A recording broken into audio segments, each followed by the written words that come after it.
How do we navigate conflicts effectively? Meet Divya Robin, a licensed psychotherapist, wellness educator, and media contributor based in New York City. Specializing in anxiety, relationships, and life transitions, Divya utilizes evidence-based techniques to empower individuals towards personal growth and mental well-being.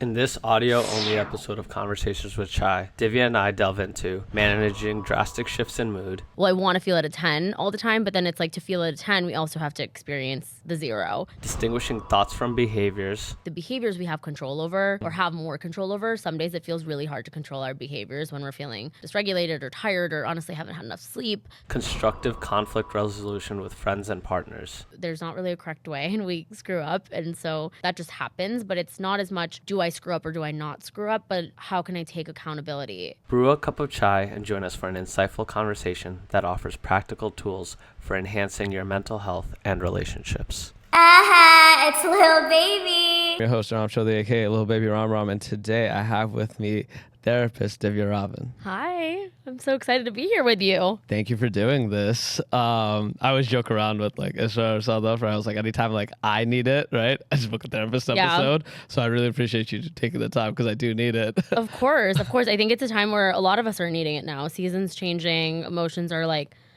all over. There've been a lot of routine changes. So you're definitely not the only one experiencing that. Does that ever, as a therapist, get better at the sense of it doesn't happen? Because I always feel I go through these insane shifts of I'm that I have confident moments where it's I'm that guy, feeling on top of the world. On top of the world, right?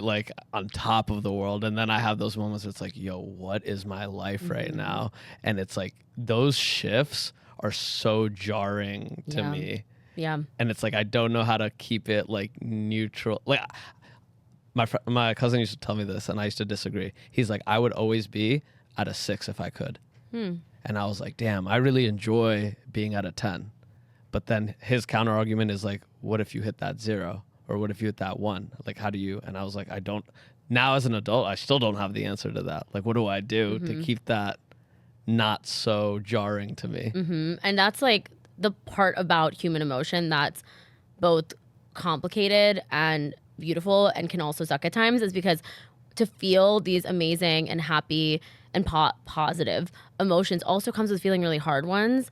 And so I think that that's a very fair statement of, well, I want to feel at a 10 all the time, but then it's to feel at a 10, we also have to experience the 0 or the 1 or, the 2. And I think a lot of it is about, one, how can we be gentle with ourselves in those times, and how can we know how to cope and lean into our community and support systems, because it's just inevitable that you'll hit those 3 or belows. I mean, it's ideal not to, but I think that's a positive piece of and that's beautiful, is to have these really amazing ups also comes unfortunately with pieces of the downs. What is that healthy? I think that's I think it's a good place to open up our conversation. What does that healthy leaning on community look like? Because I sometimes overly reach out and share and seek solace, but then I'll also do the complete opposite, where it's nobody knows what I'm really going through, right? What is that healthy communication, whether it be with friends, family, romantic partners, right? Of sharing this is how I feel right now. Yeah, I think a lot of it comes back to also recognizing what we need in different times when we're feeling different emotions, and also what are the people around us can give us. And so each person in our lives is capable of giving us different things, and they have different strengths.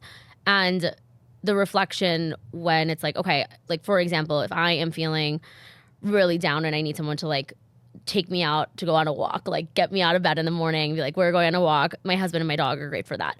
If I need someone who's I'm feeling really down and I just want to vent, I'm going to call my best friend.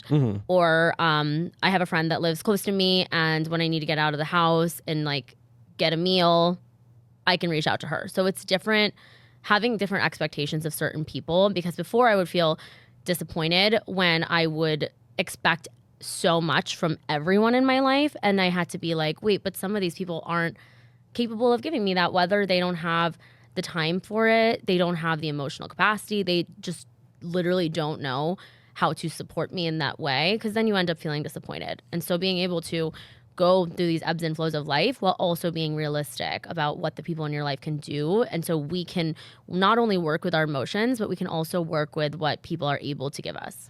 Okay, so I struggle with what you're saying there of the accepting of what people can give, right?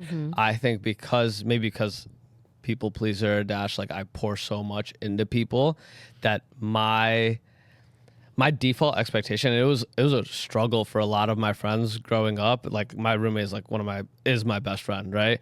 And like I've known him since I was like 15, and like I've expected a lot from him, and like through the years he's been able to give that, but I know that it's demanding, right? And now as like an adult, like of course, like not everyone is him, right? But I take the, oh, you can't do this for me right now. It's like a rejection. Right? Like I faced that with like romantic partners where it's like, hey, like I'm like reaching out to you and I'm like seeking something, and I'm not like, it's not even that you're not giving it or you can't give it. It's like you don't even know that that's what I'm like looking for, and I take that super personally, right? Like, and that's like when my anxiousness about, like I start feeling the greatest relationship ever, and because of like a small moment, I'm just looking at it like, oh, you don't really like love me, or you don't really like support me, and I don't know how to like catch that like in real time. Totally. It's really hard. And I mean, I relate to that in many ways. And even like as a therapist, it's like you can know things logically, but emotionally we can still feel different, right? At times like rejection is such a deep emotion, and I definitely would say I have more, I mean, like empathetic traits, which also led me to wanting to be a therapist. But I'm an oldest sibling. I definitely have people pleasing tendencies, and anxious tendencies too. And even with that, it feels like such a rejection when people can't show up for you, because like when you're somebody who just feels like you're constantly giving, you expect other people to give. And then I started realizing that the way that I give love is through like consistent support and almost at times like over sacrifice. I used to be like that. And that actually wasn't really serving me, because it wasn't connecting me to people. Like I was feeling that was an obligation. And so once I started being like, okay, am I showing up because it feels like an obligation, or am I showing up because it feels like genuine to me? I think that also helped me feel less resentful and feeling like it's a rejection when other people couldn't do the same. Because I'd realized, and I don't know if you've experienced this, or, I have patients that I can think of who are like, this almost feels like just my nature of being. Like I say yes on autopilot. I show up for other people on autopilot. I don't even know how to not do it for other people. So when other people don't do it for us, then it feels like such a big rejection, when it might be just coming from a genuine place of where the other person's at. I think that it does really feel like a natural state that I like live in, and I'm like aware of it, and I'm like trying to build away from it, right? Like I wake up like anxious, right? Like I mentioned to you outside, right? Like I call my mom every day, and that truly is because of her anxiousness. But then what I've realized is that I've recreated that in my personal relationships. Okay. Right? Like if I don't hear from my partner like first thing in the morning, right? Like through like a phone call, right? Like I get anxious about it. Right? And I like know that it's like, I know that it's dumb and it's like unrealistic, right? Yeah, but it's your feeling. But it's like I immediately feel that way. And again, like, so you mentioned that you have anxious tendencies, right? Like how do we then build, because I'm like trying to figure this out like live, how do we then build successful, you're married, right? Build successful relationships with those natural feelings. Yeah, and like different tendencies we have. Well, I think definitely when you have more anxious tendencies, it's so important to also recognize the pieces that are coming from the emotional part of our minds. Like just like break it down, and it's like we have these parts of our minds that are more emotional, right? And they don't respond to logic, and we just feel, and it's based on either our past triggers, our traumas, or our history, whether that be fear, rejection, all of those things. Those like wounds are wrapped up in our emotional responses. And then we also have like this logical part of our brain that kind of intellectualizes, and when we're feeling really dysregulated, like those struggle to talk to one another. And so a lot of the time before I would, and at time, I mean still, because I'm human, I would react with the anxious part of my mind that like something happened to someone I love, or are they mad at me? Do they hate me? Like all of those things. And to slow down and be like, okay, this is the anxious part of my mind right now, or the emotional part of my mind. And it doesn't have to reflect what the reality of a situation is. Like that pause is so important. It can also be one of the hardest things to do though, is to pause and like reflect, self-regulate as much as you can, because sometimes it's hard to even do that. And then to act. Like there's just so much power in that pause. And that pause has helped me either be like, okay, maybe this person is mad at me because I'm reflecting on my behaviors yesterday and I might have done something that could have hurt them. So fair, they might be mad at me. And let's have a conversation about it. Or that pause can help me be like, maybe this is me catastrophizing and I'm going through my own stuff and I'm projecting it onto other people. But that pause can just give a lot of space to reflect. So what should I be doing in that pause? Because we talked about it outside, like Inside Out too, right? Where it's like the embedding of an idea and then letting it spread almost like an infection. Yeah. Right? Because I feel like there's a lot of times where I know that it's an intrusive thought, right? Like it'll start off with something very minuscule or very small. It'll be like I'm very in tune with people's emotions.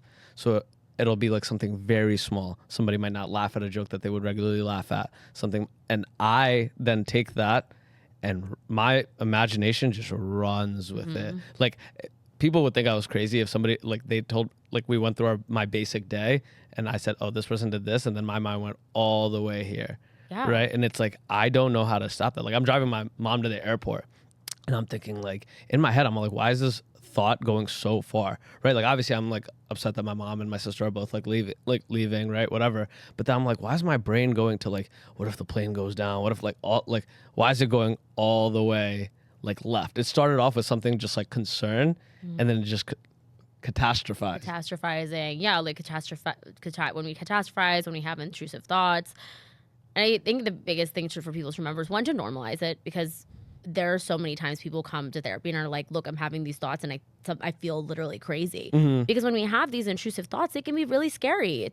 But to just recognize that something being a thought, like I think that now I love, as you know, seeing the shift in mental health, talking about our thoughts more, talking about our feelings. But before we would just sit in isolation that like our thoughts have to be true.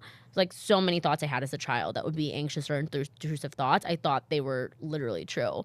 And I wish I had more education and communication in my life in psycho ed about the fact that we're just human beings and sometimes we have thoughts that are just thoughts.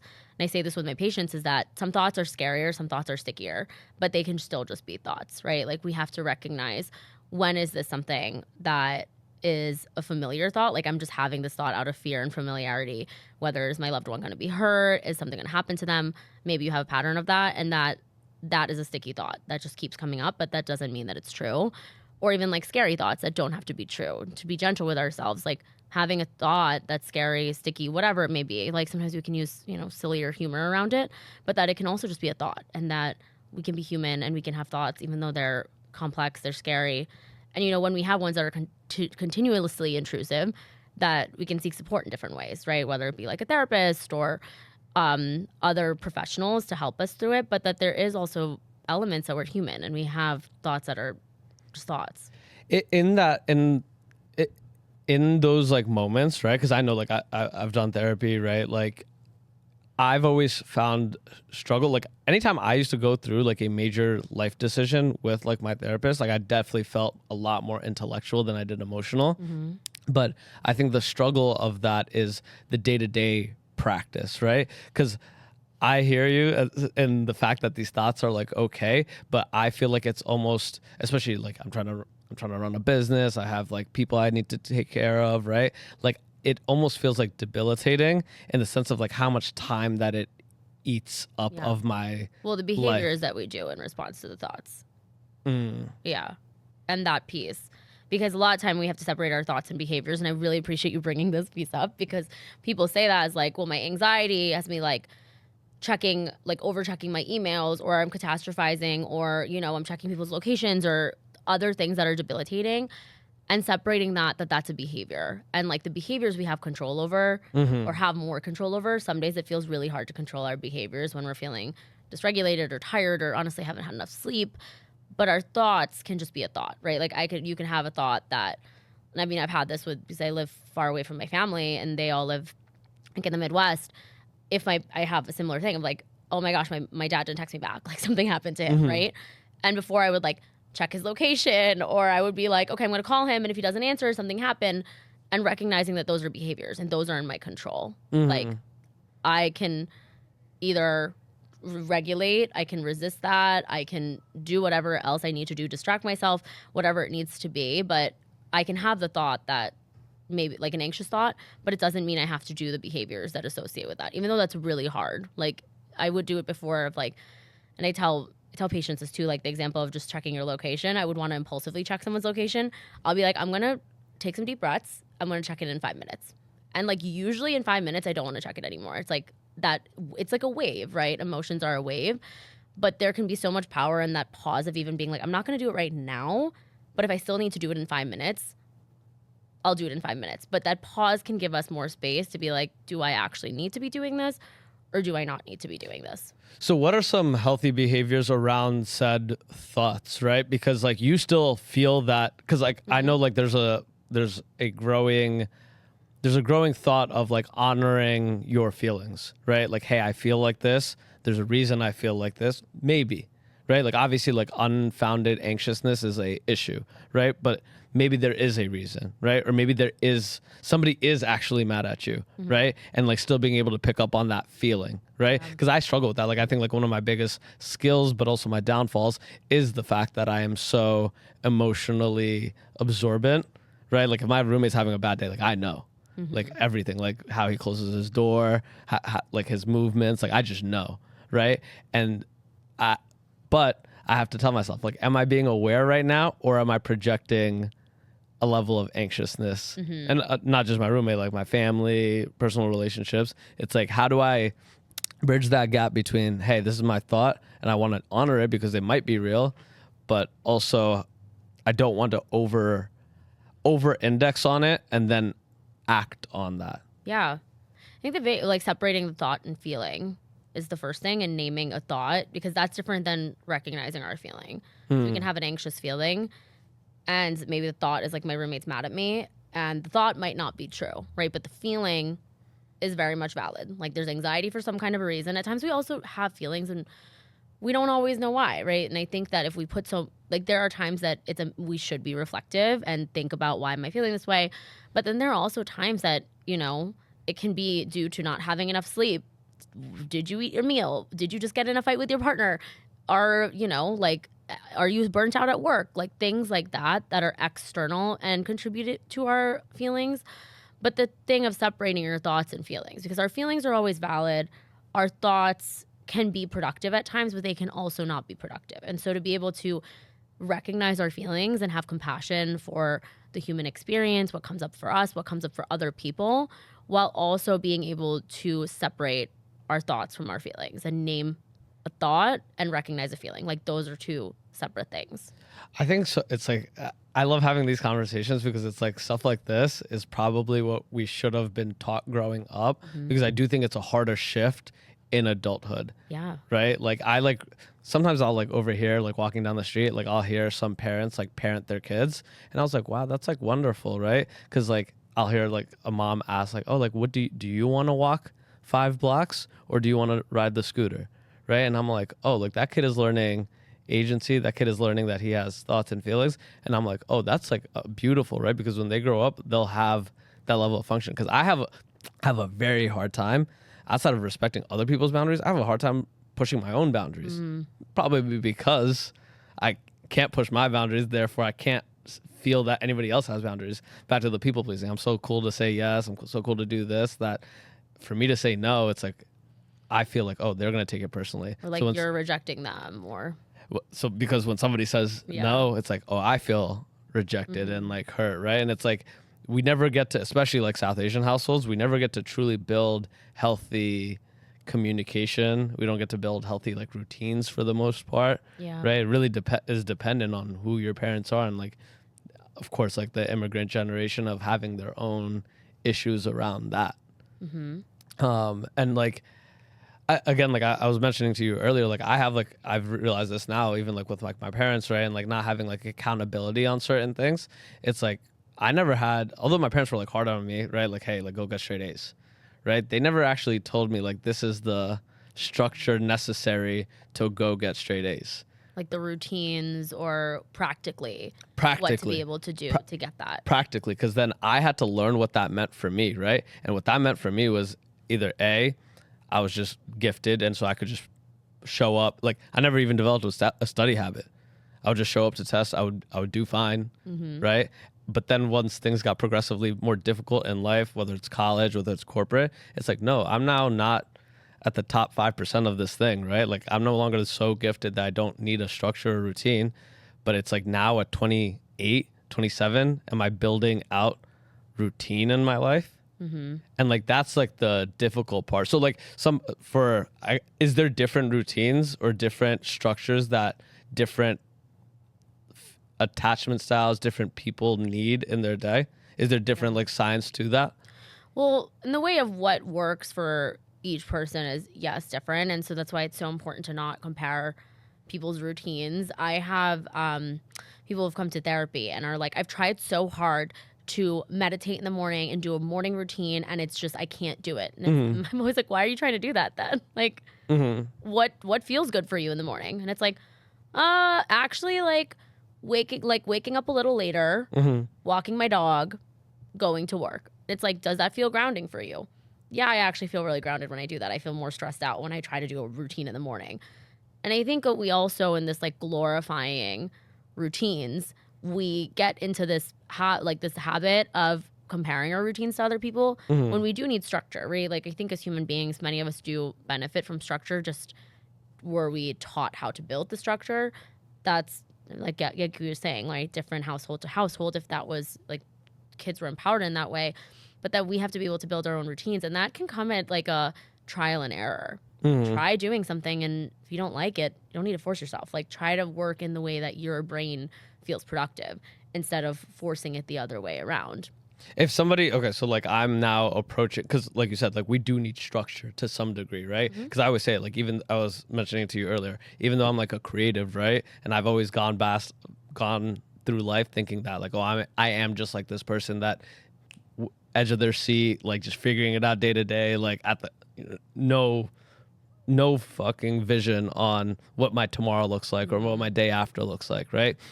But I was complaining a little bit, right? I was like, oh, I also have like a business. I have people that I need to report to. That part of it, it's like if I were to now just come, like really practically, I have no routine, right? How would you come out as like my therapist?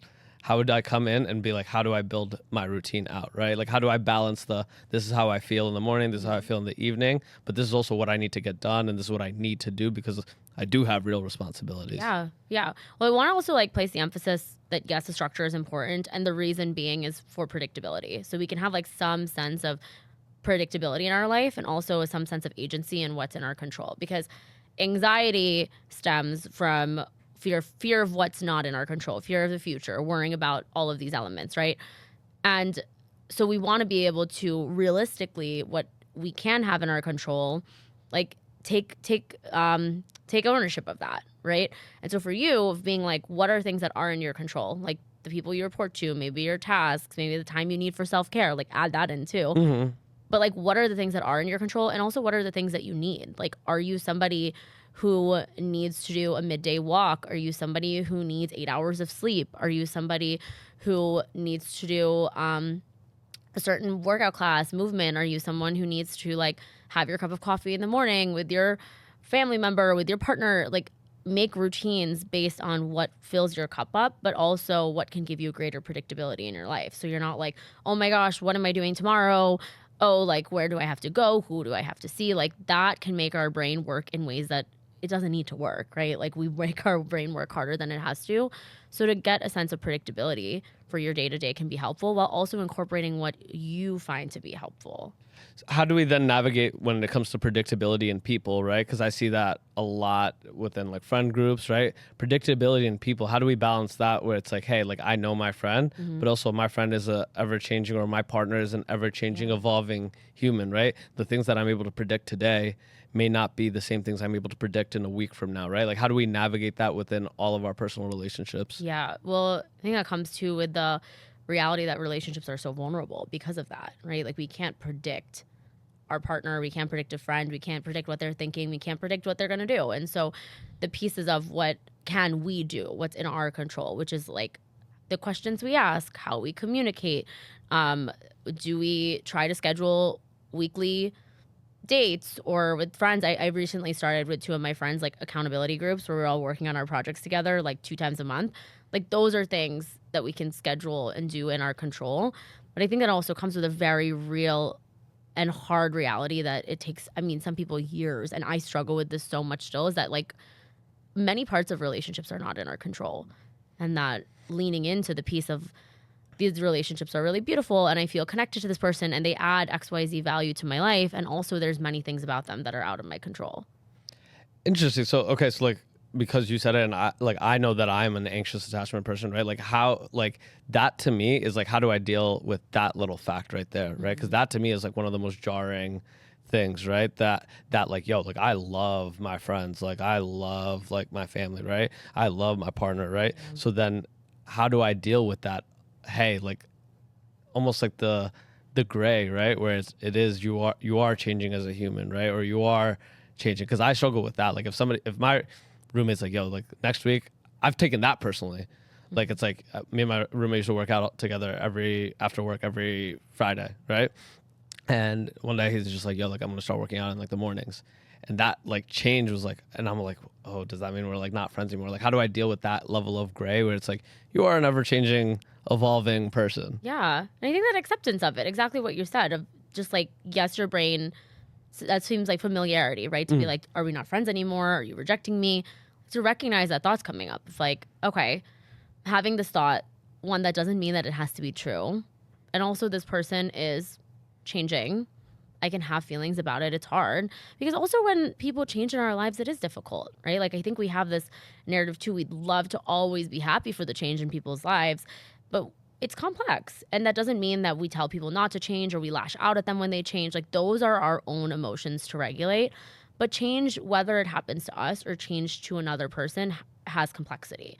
So we can be really like proud of them for either asserting their boundaries or inspired by their growth while also feeling rejected or feeling like kind of like jealous too, right? Maybe they're setting boundaries in a way that you wish you could. Like I've had that with people when they set boundaries and I realized like I feel rejected, but I'm also feeling a bit jealous because I'm not able to do that and you're able to do that. So to recognize that there's complexity with it, right? Like the gray area, it's not as much about like, how do we get out of the gray area, but how do we sit in that gray area? How can I be like, this is a part of life? And the more that we have acceptance toward things, the lower the intensity of the rejection feels. Like at first it's going to feel, whether it's anxiety or rejection, the intensity is so high.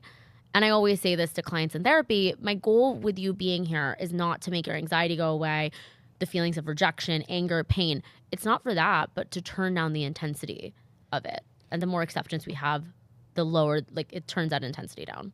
So something like I've had this struggle and it's like, I don't want to like just shit on like myself and say like, oh, I haven't like grown as like a person, right? Because I see the small changes in my anxiousness, but I still see how much further I have to go, right? Like I was like the person where it's like, I don't know when I developed this, but I used to always need to be like texting my friends. I used to always need to be like texting partners. Like I'm talking like every 5 to 10 minutes, right? Like I just like, otherwise like the gap in time, like my brain is like, oh, does this person not care? Or, oh, does this person like, that used to really bother me. Shifted away from that very significantly, but there are still certain things where I'm like, I expect this level of communication, but why do I expect that level of communication, right? Because you do have other things that you're trying to get to. I have other things that I'm trying to get to, but I sacrifice my other things to get that level of communication for myself. It's honestly like pretty selfish, right? Because it's like, oh, I need that level of communication. Because I've had like partners, friends say that like, oh, I don't really need that level of communication from you, right? But it's like, oh, I need it. So therefore, yeah, we want that from other people too. Yeah. Are we able to, or do you think that people who have anxious attachment styles can be with people who may have like avoidant tendencies or may not have anxious attachment styles? Because I think the relationship I see very often is the anxious attachment style with another anxious attachment style, because they just like, they're like, oh, you're anxious, I'm anxious. Okay. Yeah. Like we know exactly, we'll text all the time. We'll be together all the time. Right. But that is, A, not, I don't think, a functional adult relationship, but also B, not, you're not going to always get that. And it also doesn't push you to evolve from that anxiousness at all. But do you think that like people that have anxious attachment styles are able to be with somebody who may not or may have an avoidant attachment style? Absolutely. I think it though requires a lot of communication and honesty. And that's the piece that people have to be honest, like ask themselves, can I be honest not only with this person, but it first requires being honest with myself.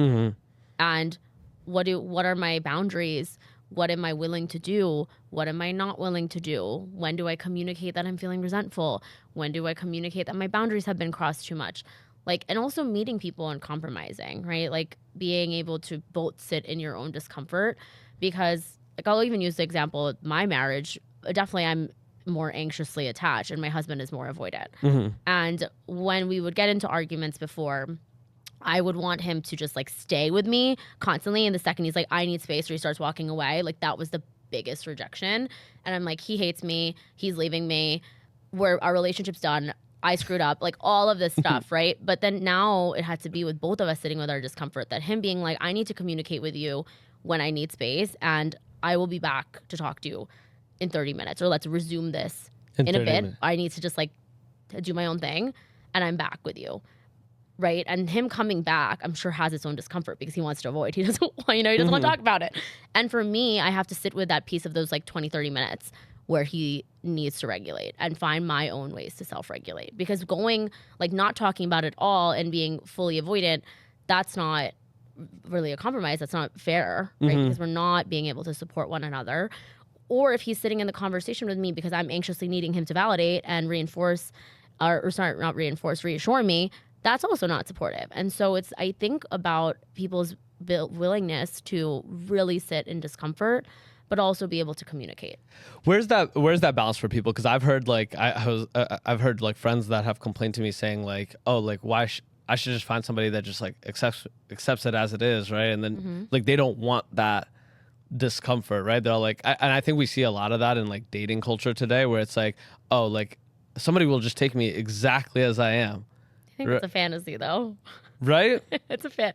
I mean, maybe let's say you both have the same attachments, but also at the same time, when we go through life, also our attachments can shift, right? Like what we need from life shifts. Like everything shifts and we change, like what we were just saying, right? As human beings, we're always changing. And so that comes with discomfort. And if we're not admitting discomfort, then we're just like dissociating and we're not really being present in our relationships. So sure, we cannot experience discomfort, but that also comes at the cost of not being present. And so where's the piece of that? That kind of relates to what we were saying at the beginning of, would you rather always have, like to feel the tens of life, you have to feel the zeros, right? So it's either you're present and you experience a discomfort, or we experience no discomfort, and that's just not being present in relationships. I heard somebody say it's like the worst type of relationship is like the ambivalent relationship, right? The one where you don't feel ever a 10 and you don't ever feel a 1 or 2 because you're always just out of 5. Like you just don't care. Like not that you don't care, right? But it's like you're not truly, because I think like for relationships to deepen, I think about like my friends, like my family. It's like those relationships deepened with real conflict, like real Being vulnerable, conflict. like those tough moments is what. Yeah. Like I think about like, I think about like my best friend and I'm just like, like that's like one of the people that we've had like the worst types of conversations. Like, you know what I'm saying? Like the worst types of conversations, right? Like my mom like once like overheard us like, and she thought we were like fighting, right? Like truly fighting, right? Like she's known like my roommate her entire life basically too, right? It's like she thinks we're like fighting and I'm just like, no. Like this is like, cause this is how we bridge it, right? So how do we then fight? How do we fight correctly with whether it's our partner, whether it's like with friends, like how do we fight correctly? Because I think like that's like a part that like me and him even had to struggle with, right? Yeah. Where it's like the way that we would fight wouldn't be good, right? It was both of us just trying to like stab each other in the neck, right? Type fights, right? Like how do I then approach fights correctly or approach conflict correctly with people I care about? Yeah, well, I think the first piece is that there's not really a correct way and we screw up, and so that just happens. But it's not as much do I screw up or do I not screw up, but how can I take accountability and work toward a repair when I screw up? Like that actually has such a way more realistic way to talk about conflict, because we will mess up, right? It's just how it is. And also to be like, we're having these tough conversations and we're being vulnerable, not so one of us can prove that they're right and the other one's wrong, but because I want to deepen this relationship. Like, and it can feel really uncomfortable when you might have not done that before. So also just being candid that this feels weird, feels uncomfortable. I'm really struggling having this conversation, but I'm doing it because I care about the relationship. Like, I want to be in it with you. I care about you. I care about our connection. So I'm doing this. But many times when we're going into it of how do I have a fight correctly, that's with the mindset that there's a right way, there's a wrong way, someone's good, someone's bad, right? And that makes us feel like we need to be almost like proving ourselves, and we're already on the defense a little bit. When it's not about being on the defense, it's just about how can we compare or communicate without also comparing ourselves to how other people fight, what I see in the media, what I think we should be doing. It's just about being really honest. And sitting with, again, I keep saying the discomfort because that's one of the things we try to avoid in conflict, but it's just part of it. I think that's I think not that it's a bad thing, but I think it's the underbelly of social media mental health is that like we look at all of these things as catch-all solutions, right? Like we'll have read somewhere like, oh, like my partner is not supposed to do this, or it means this, or if my partner does this, it means this, right? Or if we fight like this is how we should actually fight, right? Because I read it on an Instagram post or I saw it on a TikTok, right? And I think that's damaging for us because I get caught up in that, right? I'm like, sometimes like, again, like you mentioned, like the morning routine, like that's a very good example, right? Sometimes I'll read something and I'll be like, I'm a self-help, self-improvement like person, right? I read every book, all of that. And sometimes I'll like see something and I'll be like, oh, should I go do that?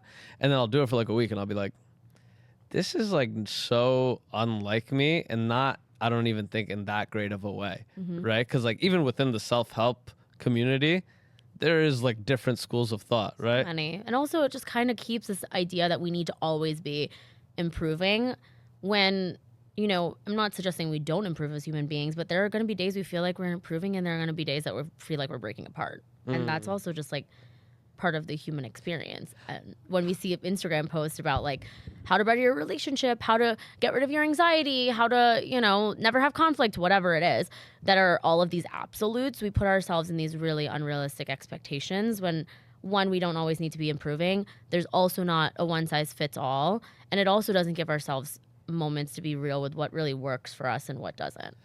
What is that balance though? Because I like definitely am someone who like, again, ambitious about this, ambitious in like thing, like in general. So like I hold, like I'll like look at, sometimes I'll be like super critical. I'll be like, damn, I didn't do shit today. Right. And then there's other times when I'm just like, oh, but I don't really want to, right? Because I do want to continuously improve in life. Like I never want to be like the same person that I am at 27 that I, like at 35, I don't want to be like, oh, I was the same person back at 27. I just don't, right? Like that's not, but how do I balance that? Because then the alternative of, hey, I need to improve is to me, like personally is, oh, like I'm just good where I'm at, right? And then that stagnation is honestly pretty damaging because I'm actually not anywhere where I need to be. And especially like sometimes whether it's like this business, whether it's like relationships, for it to grow, it does take a certain level of accountability of saying, yo, this is not currently working anymore. Yeah. Right? Like this is not working for my business. This is not working for my relationship, right? But how do I then balance that with it is good? Because I like sometimes like I'll get these like anxiety points at like 1 a.m. at night and I'll try to fix my whole life. Try to fix my relationship, try to fix my business, like all in like the span of 1 a.m. to like 4 a.m. when I eventually just pass out because I'm just like, okay, like I'm exhausted, right? Like how do we balance that as humans? Because I think there's a lot of us, especially with like just hustle culture, right? Is that like, yo, we want to continuously improve, right? Like I want to be on the edge of it at all times. And I think that comes with, I mean, definitely the gray area, right? Because it doesn't mean that you can't be ambitious and that you can't have days where you want to just, maybe to challenge that thought that it's not ambition or that you're staying stagnant. It's that you're moving forward or you're reflecting on where you're at right now. Like something like that that feels more productive because the first narrative that you'd said didn't sound like it felt as productive towards your goals versus it being like, I'm taking steps moving forward and I'm reflecting. And those are the two. Because to take steps and move forward, we also need to slow down and reflect to be like, where do I want to go? What direction? Do I even want to do this anymore? Like, we have to ask ourselves those questions.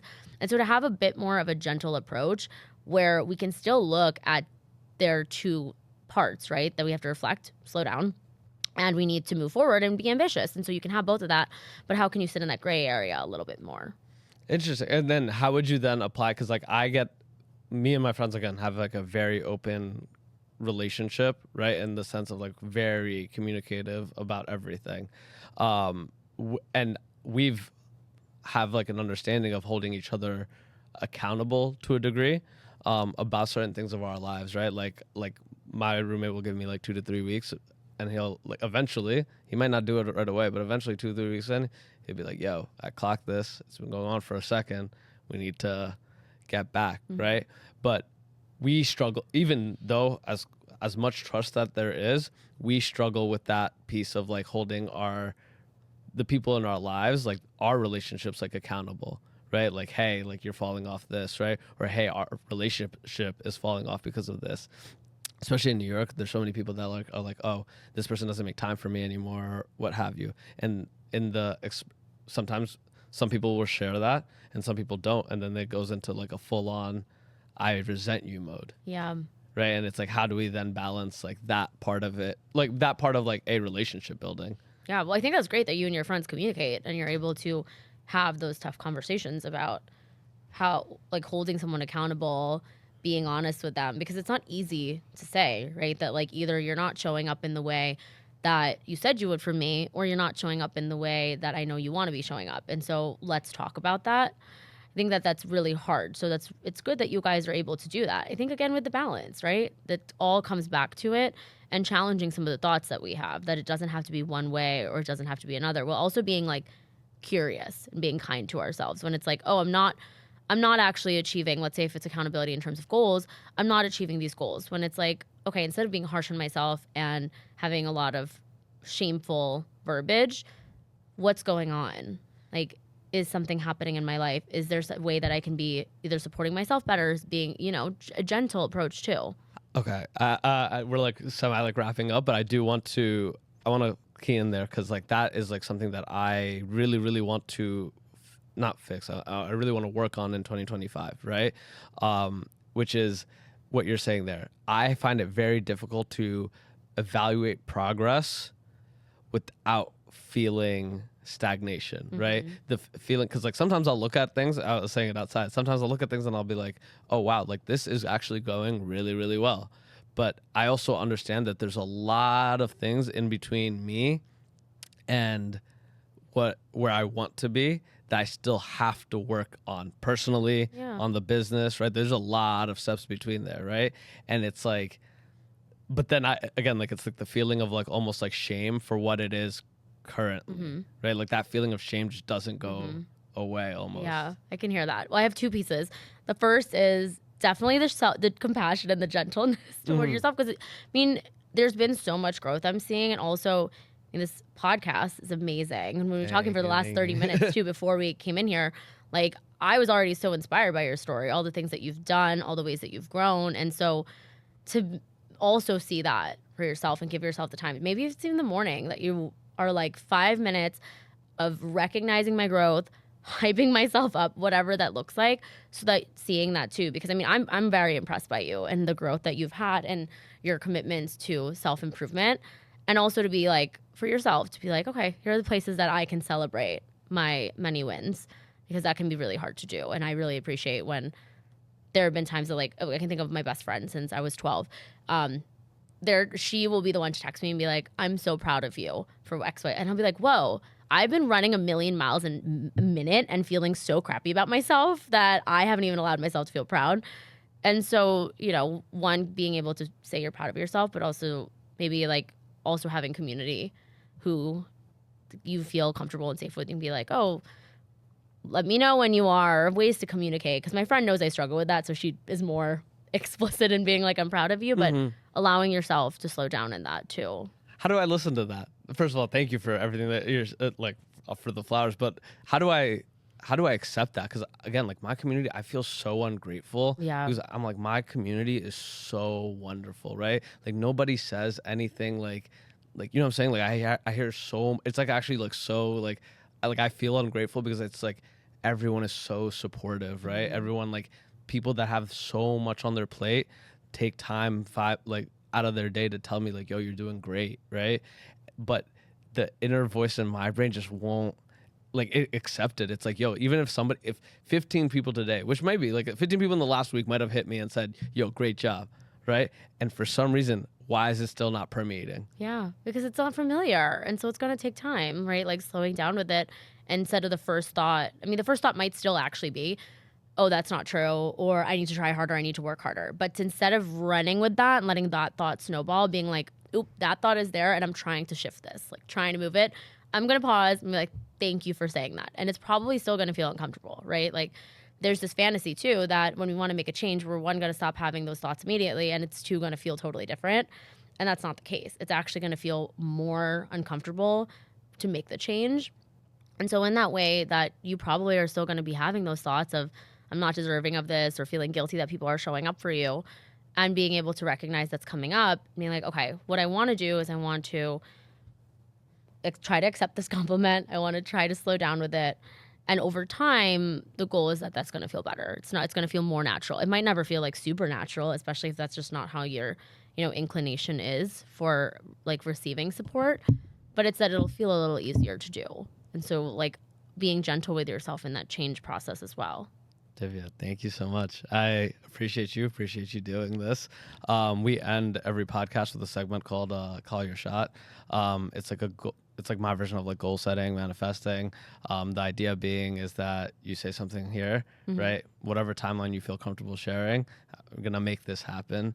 And then I'm able to clip this up and send it to you when you eventually do. I think Isra, when she did it, said about her book. And Yeah. I'm actually very excited to send that to her because she said that the first time she was on it. Yeah. And now she's doing it. So Oh my Divya, gosh, call that's your shot. amazing. Wow, I love that. And it's funny because now you're saying that, I'm like, whoa, I kind of struggle with sharing my goals because that's one thing. And so maybe that's me opening up in my own way. I would say calling my shot is creating a community more so. I love the community that I've created. I think being more open and vulnerable and like honest in my communities, I struggle with that too, because I've definitely coming to when you say calling your shot, is that like my own stuff has made it hard for me to say what I want in life because I'm so worried that's not going to happen.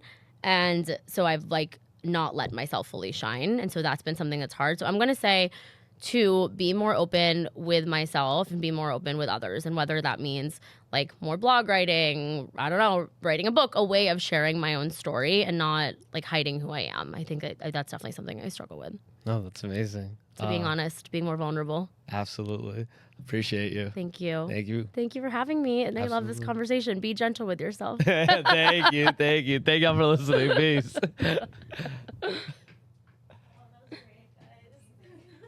That went by so fast. Yeah.